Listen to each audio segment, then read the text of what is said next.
olá professora, seja muito bem-vindo a mais uma pré-aula da nossa classe dos adolescentes. Eu sou o professor Nicolas, sou aqui da cidade de Blumenau, da Igreja Assembleia de Deus em Santa Catarina. Nesse vídeo, nessa pré-aula, a gente vai estar tratando sobre a lição número 1 desse novo trimestre que está começando. Nesse trimestre, a nossa revista tem como tema História da Igreja para Adolescentes. Um tema muito legal que eu particularmente me interesso.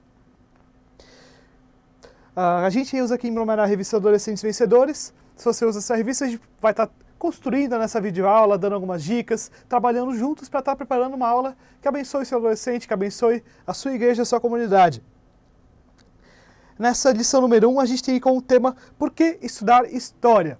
Afinal, nada mais importante, antes mesmo da gente tentar se embrenhar e explicar algum assunto histórico para eles, nada mais importante explicar para os nossos adolescentes o porquê, qual a importância disso. Por que nós devemos estudar esses temas, por que nós devemos se interessar por esses temas e, principalmente, qual a diferença que esses temas podem fazer na nossa vida. A gente trabalha ali com 13 a 14 anos, normalmente é uma faixa que sempre diz mas isso aconteceu muito tempo antes de eu nascer, não tem importância hoje, ou por que eu preciso aprender isso? E nessa lição a gente vai estar trabalhando alguns motivos, algumas formas de eles se interessarem, algumas razões. E eu tenho certeza que, no fim das contas, vai estar abençoando a sua classe, vai estar abençoando você, professor, o seu adolescente. O texto bíblico nessa lição é: portanto, excelência, eu estudei com todo cuidado como foi que essas coisas aconteceram desde o princípio, e achei que seria bom escrever tudo em ordem para o Senhor. E aqui a gente já começa. Se o próprio Deus levou alguém a estudar a história do que tinha acontecido no seu tempo para explicar para outras pessoas, quanto mais nós devemos nos interessar por isso. Os objetivos da lição são: primeiro, ensinar aos seus alunos sobre a importância da história. Segundo, exemplificar maneiras prazerosas de se aprender história. Terceiro, conscientizar sobre a importância da história da igreja. Algumas dicas de material de apoio que eu vou estar trazendo para vocês agora, principalmente como é a primeira aula.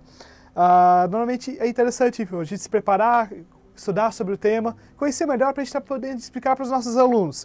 E esse assunto específico de história da igreja é interessante que tem muitos materiais que podem ser usados. Alguns bons, alguns melhores, outros não tão bons. Eu vou estar indicando aqui agora 2 livros para você.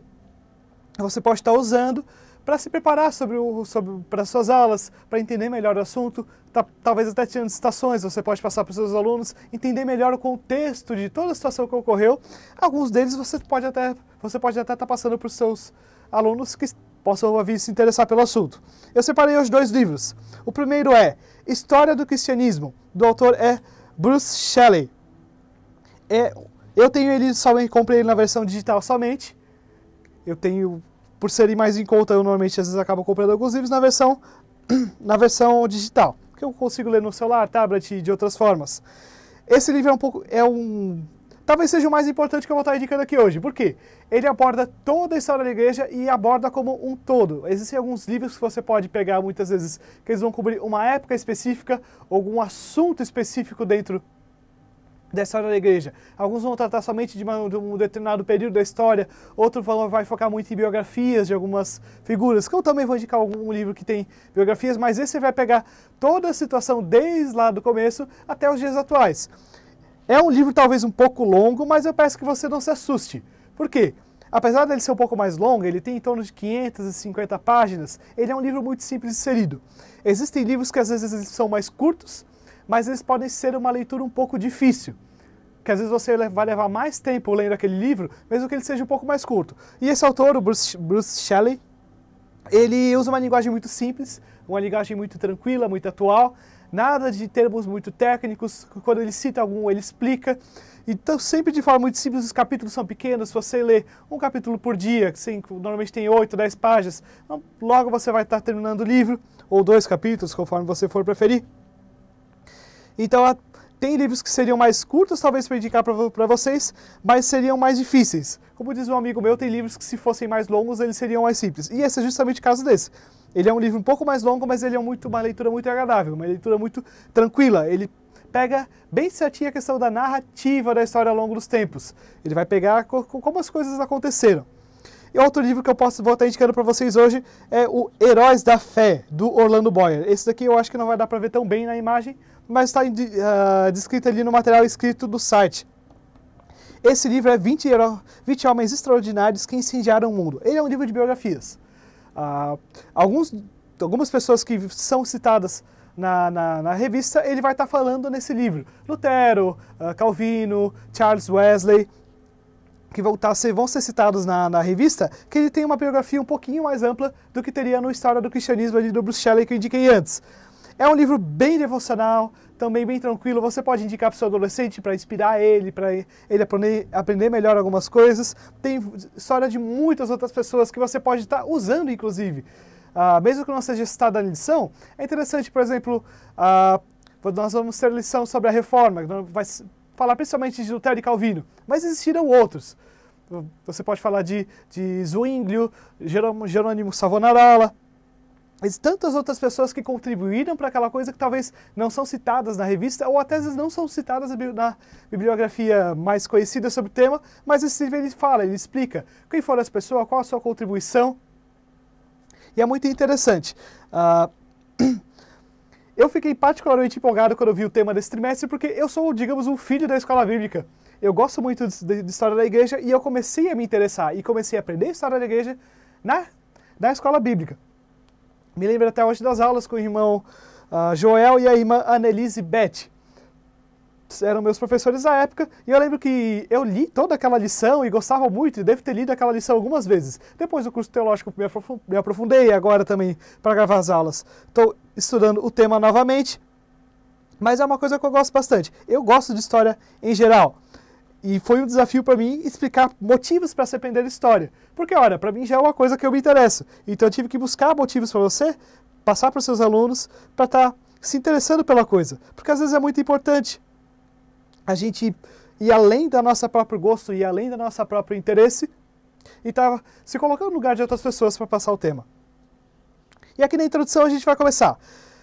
Por que nós fazemos aquilo que a gente faz? Por que a gente se comporta da forma que nós nos comportamos? Ora, se a gente quer entender isso, a gente precisa olhar ao longo da história.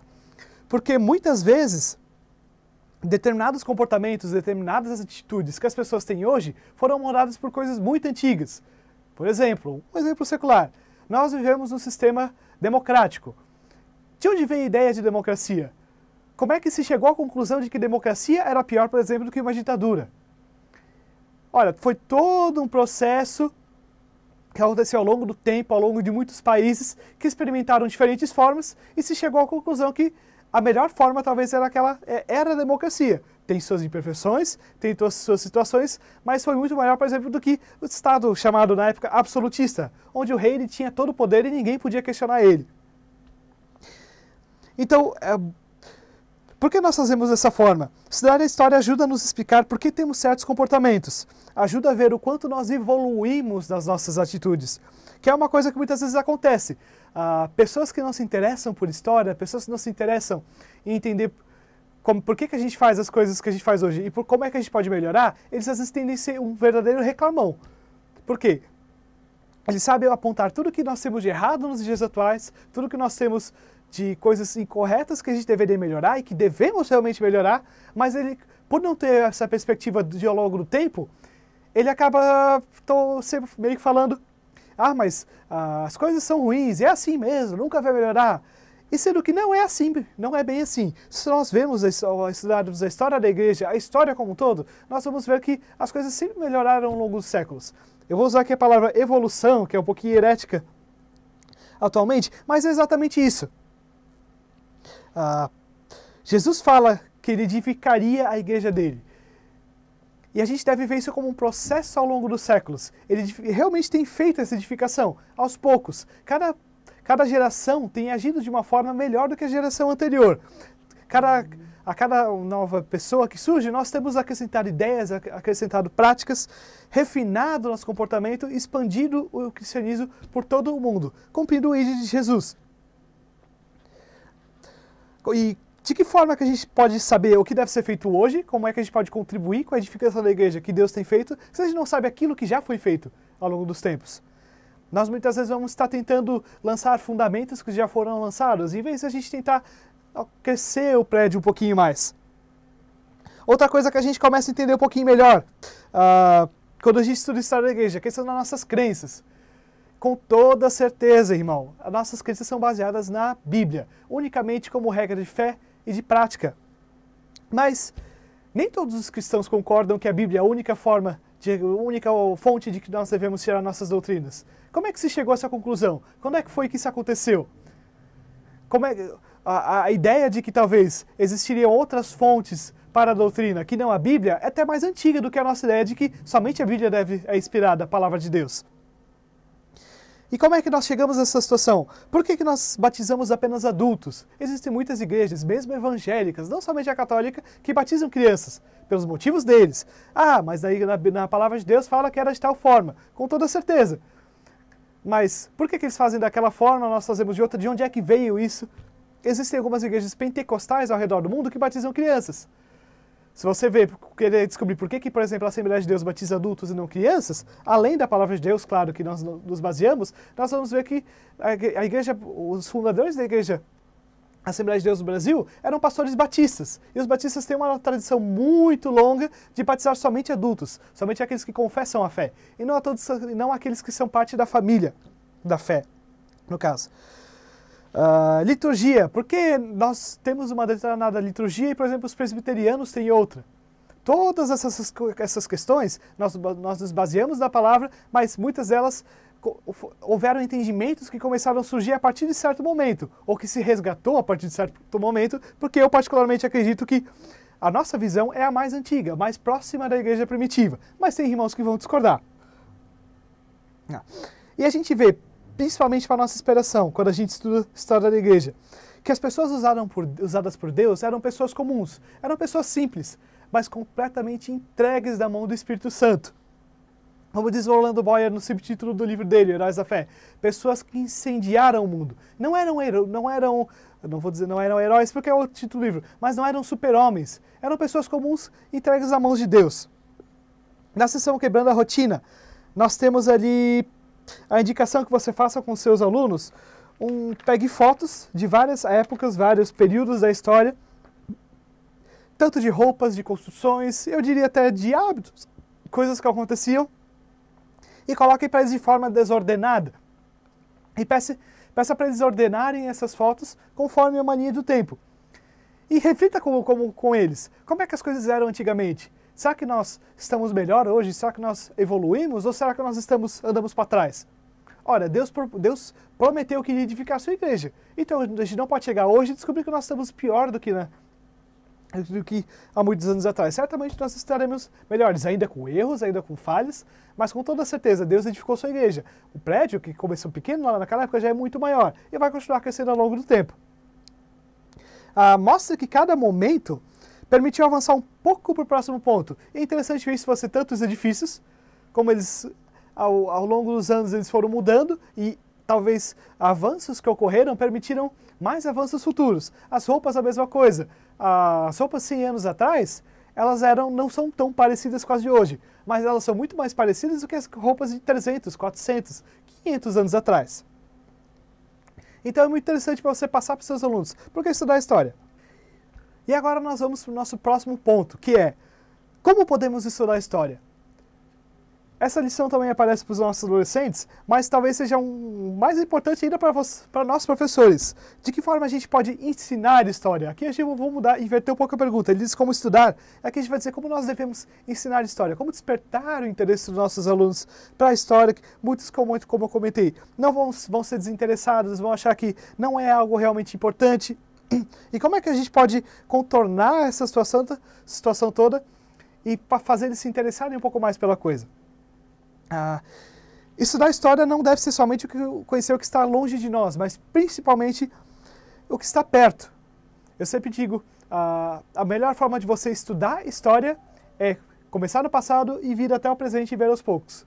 Mas a melhor forma de você se interessar pela história é ir do presente e ir voltando até o passado. Porque é difícil você explicar para um adolescente por que ele deve se interessar por uma coisa que aconteceu 2000 anos atrás. Mas se você chega com algum assunto mais próximo, ele acaba se interessando, porque é uma coisa mais palpável, é uma coisa que a gente deve se preocupar muito nas nossas aulas, de todos os temas, de que forma isso se aplica no nosso dia a dia. Tornar isso, criar pontos de contato entre aquilo que a gente está falando e o dia a dia deles, a prática deles de toda a vida deles. Tanto que muitos adolescentes, por exemplo, eles não gostam de estudar a história do Egito Antigo, porque é longe. Mas eles se interessam, por exemplo, por história da Segunda Guerra Mundial, ou por questão o começo do terrorismo, que são todas questões mais próximas, que eles veem no dia a dia deles. E eu vou comentar com você, qual foi a primeira igreja em sua cidade? E aqui eu digo igreja, vamos dizer, cristã, não necessariamente da sua denominação. Qual foi a primeira? Como é que o evangelho chegou pela primeira vez na sua cidade? Talvez como outra igreja, como outra denominação, mas você pode dizer, não, esse grupo eu tenho discordâncias, mas eles eram crentes, com toda certeza. Qual foi a primeira igreja da sua denominação, da sua igreja na sua cidade? Principalmente nós que somos assembleianos, somos uma igreja em congregações, então vamos ter muitas. Onde é que essa igreja ainda existe? Ela ainda está de pé, digamos assim? Aqui em Blumenau, eu conheço, por exemplo, qual é a igreja mais antiga da nossa cidade. Sei mais ou menos a época que ela foi fundada, ela está lá até hoje. Quem foram os fundadores? Quem foi que fundou a igreja na sua cidade? Talvez foi um grupo de missionários, foi algum pastor que foi enviado para a sua região, e num projeto especial, na plantação de uma igreja. Existe uma ou mais pessoas desse grupo que ainda estão vivas? Aqui em Blumenau, por exemplo, a igreja tem em torno de quase 80, 90 anos, mas existem ainda pessoas vivas que estavam presentes na época. A maioria deles eram crianças, adolescentes na época, que estavam presentes quando a igreja foi fundada, foram um dos primeiros convertidos. Porque as pessoas que começaram a sua igreja na sua cidade viram a necessidade de uma nova denominação. Será que talvez as que já possuíam tinham alguns desvios de fé e foi necessário chegar com o evangelho? Ou será que Deus chamou um determinado pastor, um determinado missionário para alcançar mais pessoas, potencializar o trabalho que já era feito naquela região? Eles sofreram algum tipo de perseguição? Aqui na minha região, por exemplo, as primeiras igrejas, elas eram apedrejadas. Tem muitos relatos de pastores e dirigentes de congregação que eles eram presos. A polícia entrava no local no meio do culto e levava o pastor embora, ele ia preso. A maioria deles nunca oferecia resistência, nunca não se tem relatos de irmãos discutindo com as autoridades, sempre de forma muito, não vou dizer submissa, mas de forma muito respeitosa com as autoridades, que até ajudou muito, por exemplo, a igreja a se estabelecer, a quebrar um pouco dessa resistência. Quem foram os fundadores da sua congregação local? Talvez você não congregue na igreja mais antiga da sua cidade, mas isso é a sua comunidade local. Quem foram os fundadores? Quem foram os pastores que pastorearam elas até hoje? Quais as diferenças que ocorreram de um pastor até outro? Porque muitas vezes o pastor ele dá o tom da igreja. Às vezes um pastor pode ter uma visão sobre determinado assunto, o outro pode ser ter uma outra visão sobre o assunto, e você consegue perceber diferenças às vezes ao longo do tempo, e como cada pastor vai trabalhando um pouco naquilo que o pastor anterior começou. De que forma as atitudes tomadas muitos anos atrás moldaram o presente na sua comunidade. Por exemplo, a nossa comunidade tem um trabalho de ação social muito bom, muito antigo. Aqui no Blumenau nós temos creches da igreja que já tem muitos anos e acaba se tornando conhecido entre os próprios cidadãos da cidade, que acabam, eles têm um trabalho disso, querendo respeito das pessoas. De que forma, a forma como a comunidade local enxerga a sua igreja foi moldada por atitudes que foram tidas há muitos tempos atrás. Que nem eu comentei, os pastores antigamente, aqui em Blumenau, eles não ofereciam resistência sob perseguição. Isso ajudou a quebrar muito da resistência que tinha a nova igreja aqui da Assembleia de Deus. Talvez se eles tivessem tido uma atitude diferente, não seria da mesma forma. Talvez eles passariam por muito mais problemas, por muito mais situações difíceis. Indo aqui para o segundo ponto. A história da igreja é a minha história. Como o cristianismo chegou aos tempos atuais? Mesmo frente a tanta perseguição e tantas heresias que surgiram nos primeiros séculos. Quem conhece a história da igreja sabe que talvez até o século IV, V, foram um tempo em que surgiram muitos e muitos pensamentos diferentes, muitas e muitas heresias, e a igreja teve que batalhar para permanecer una, para permanecer essa unidade. Porque não eram divisões simples, como nós temos hoje, nós evangélicos, com os católicos. que são diferenças muito grandes. Eu não tento de forma alguma desmerecer isso. Mas na época as divisões, as diferenças que surgiam eram ainda maiores. Por exemplo, eu vou concordar com o católico quando ele diz que Deus é trino. Na época, a própria doutrina da Trindade sofreu um ataque, a visão de quem era Jesus Cristo. Foi uma questão que sofreu muita divisão e que Deus ao longo do tempo trabalhou para unir a sua igreja, para levá-la ao longo dos tempos. Como a Bíblia chegou até nós, por exemplo? Você já parou para pensar que os primeiros cristãos, eles não tinham o Novo Testamento como nós temos hoje, não tinham a Bíblia completa? Jesus ele tinha o Antigo Testamento. Os evangelhos foram sendo escritos ao longo do tempo. Nós já, no ano passado, a gente trabalhando no 4º trimestre, a Bíblia, um livro atual, onde a gente estudou um pouco como é que a Bíblia chegou até nós, como foi esse processo. Como a gente pode saber que hoje nós temos as mesmas crenças que os primeiros cristãos? Como eu posso saber que, por exemplo, eu tenho a mesma crença sobre Jesus que Paulo tinha? Paulo a gente pode ler na Bíblia, mas os cristãos após dele? A gente pode estudar a história da igreja e descobrir que existiam credos. O mais conhecido, o credo dos apóstolos. Até hoje, na Declaração de Fé das Assembleias de Deus, ele ainda está presente. Ele, se não me engano, o credo de Atanásio e o Niceno-Constantinopolitano. Você sabe que a gente estudando a história da igreja, a gente pode ver que mesmo antes da Bíblia surgir, a doutrina já era muito uniforme dentro da igreja. A igreja sempre se preocupou muito com aquilo que ela pensava, em ser fiel às Escrituras, que eles conheciam, já tinham reconhecido, até se reconhecer todo o Novo Testamento e se juntar todo um livro só. Foi um processo bastante longo. Foi terminar lá pelo século V, VI.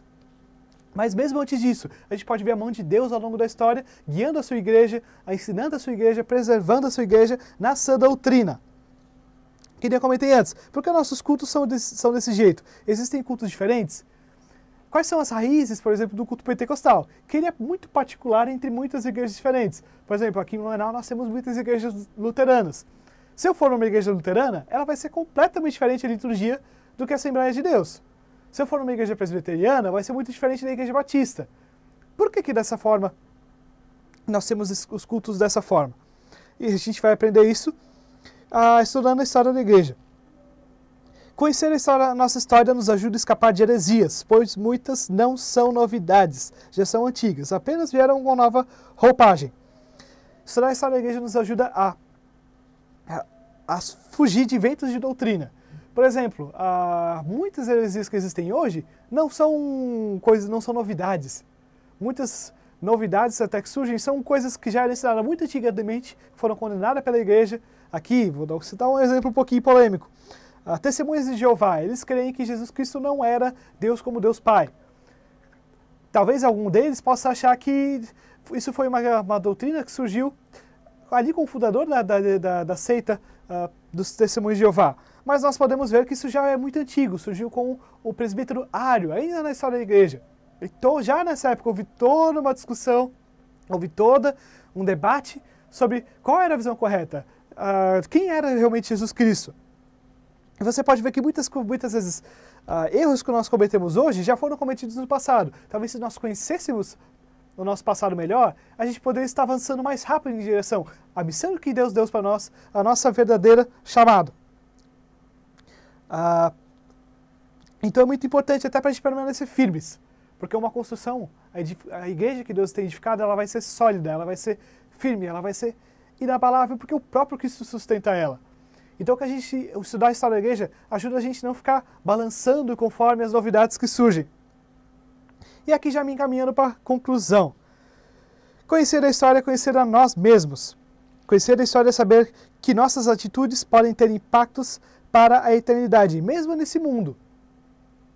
Seu adolescente, talvez, até por ser novo, ele ainda não pensa muito na questão do legado que ele vai deixar. Que diferença que ele vai fazer nesse mundo para os próximos cristãos? Que diferença ele vai fazer nesse mundo para as pessoas até mesmo de fora da igreja?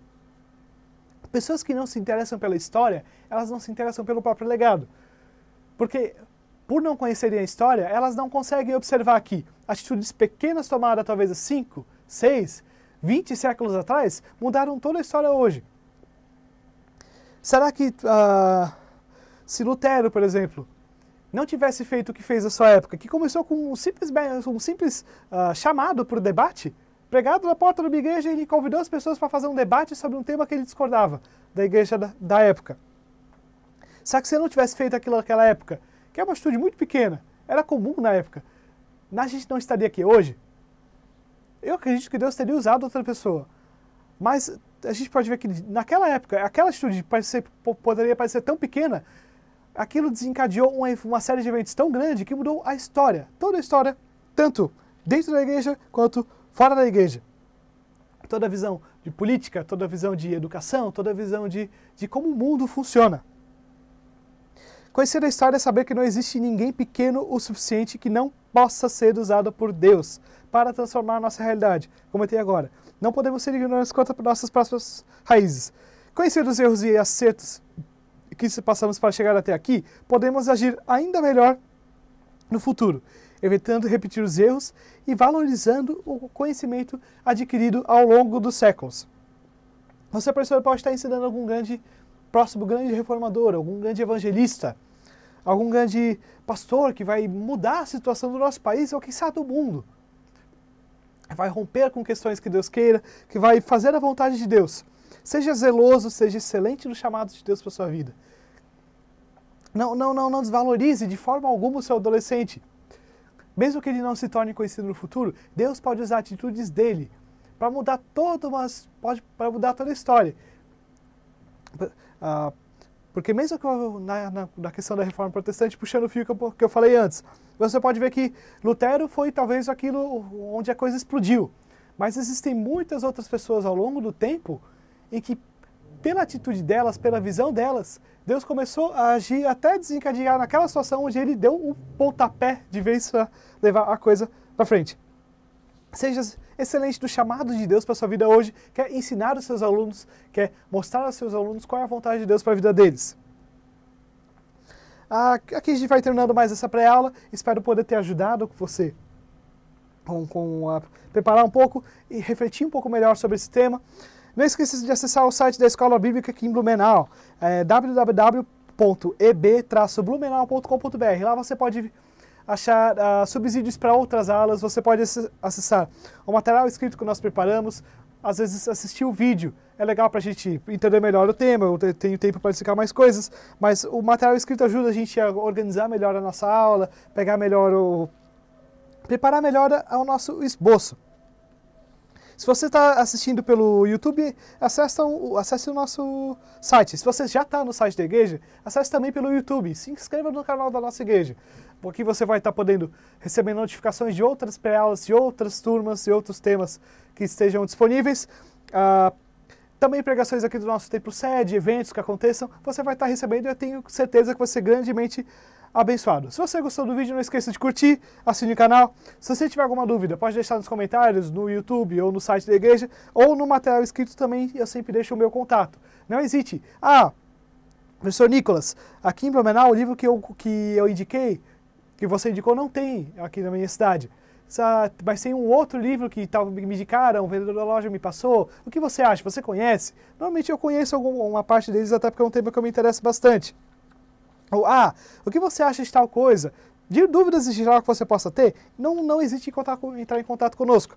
Se você quiser o nome do livro bem certinho, também vai estar no material escrito dos 2 livros que eu indiquei. Tudo isso para que a gente possa estar impactando a vida dos nossos adolescentes, mostrando o quão importante é fazer a vontade de Deus.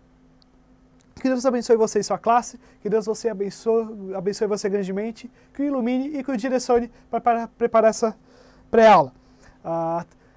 A gente se vê no próximo vídeo, que estiver aqui participando. Se você se você é o professor da aula número 1, indique também, talvez, essa pré-aula para professores de outros professores que você possa ter na sua escala, porque como eu comentei já algumas dicas gerais para o trimestre, e o próprio tema também é importante para a gente acabar se conscientizando. Mas principalmente pelas dicas que eu acabo passando, porque talvez, eu tenho certeza que os professores dos próximos, eles vão trabalhar em cima disso para ir para frente. Talvez o professor que assista a videoaula 2, 3, 4, talvez não acabe aproveitando tão bem. Que Deus abençoe você e sua classe, e até a próxima aula. Até mais!